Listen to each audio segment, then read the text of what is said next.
Kunlarning birida men Blood Steve, ya'ni qonli Steve haqida eshitib qoldim.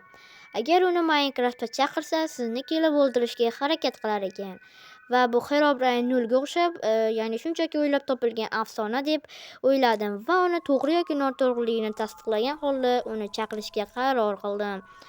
Va to'rtta tarafiga olov va o'rtasiga tablichka qo'yib, unga Blood Steve deb yozish kerak edi.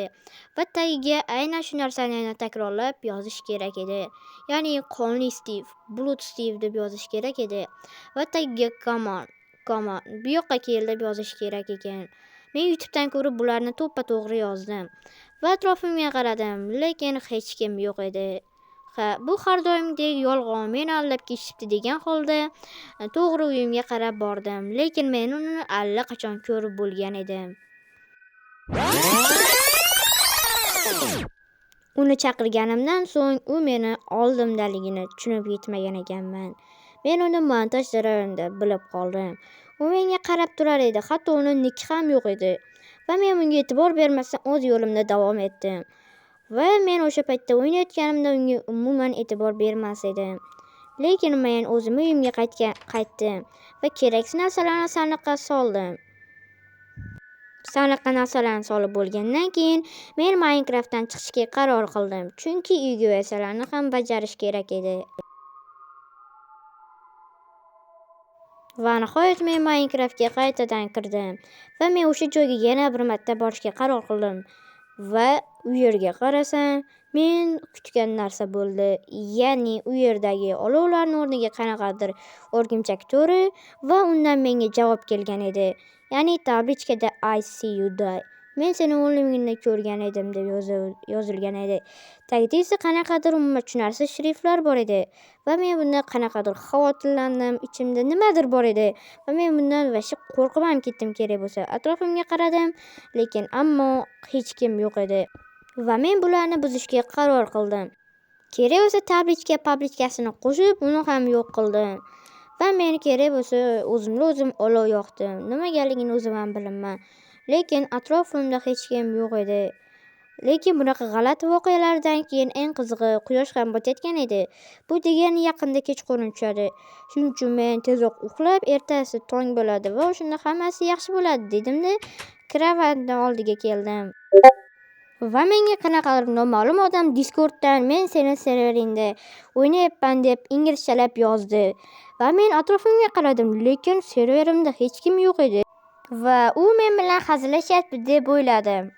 Ammo unday emas edi. Men uxlashga yotdim, lekin o'zidan-o'zi eshik ochildi va qanaqadir Steve'ga o'xshagan mavjudot menga qarab turar edi. Men bundan juda ham qo'rqib ketdim. Siz aytishingiz mumkin, nega o'rningdan turib uni o'ldirmaysan?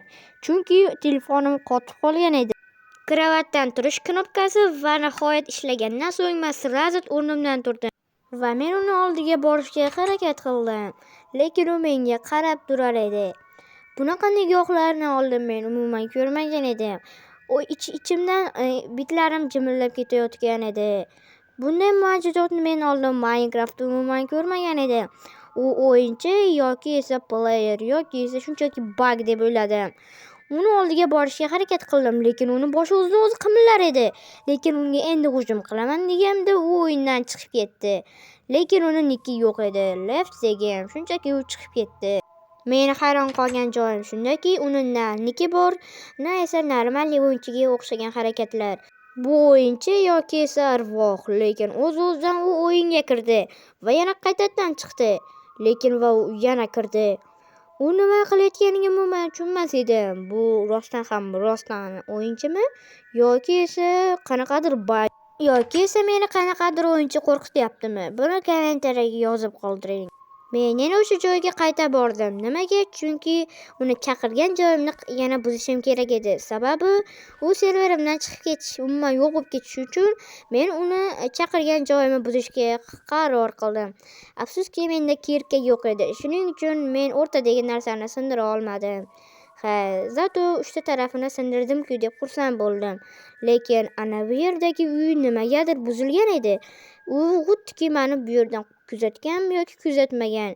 Videoni boshida u meni aynan shu joyda turib kuzatgan edi.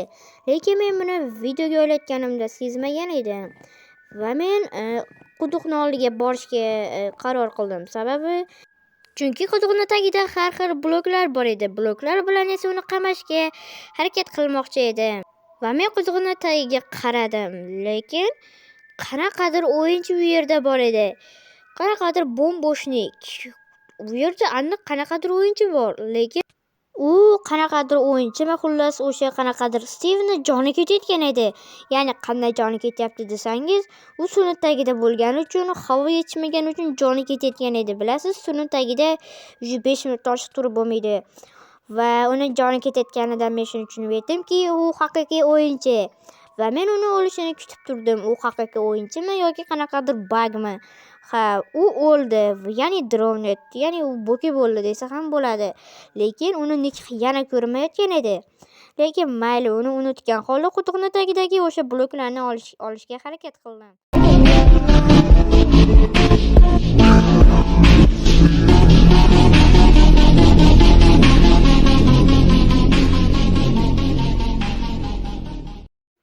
Bu videodagi hamma narsalar va qonli Stiv ham yolg'on. Bularning hammasi uyushtirilgan. Shunchaki videoning ssenariysi shunaqa. Kommentda xayrli qilib o'tirmanglar.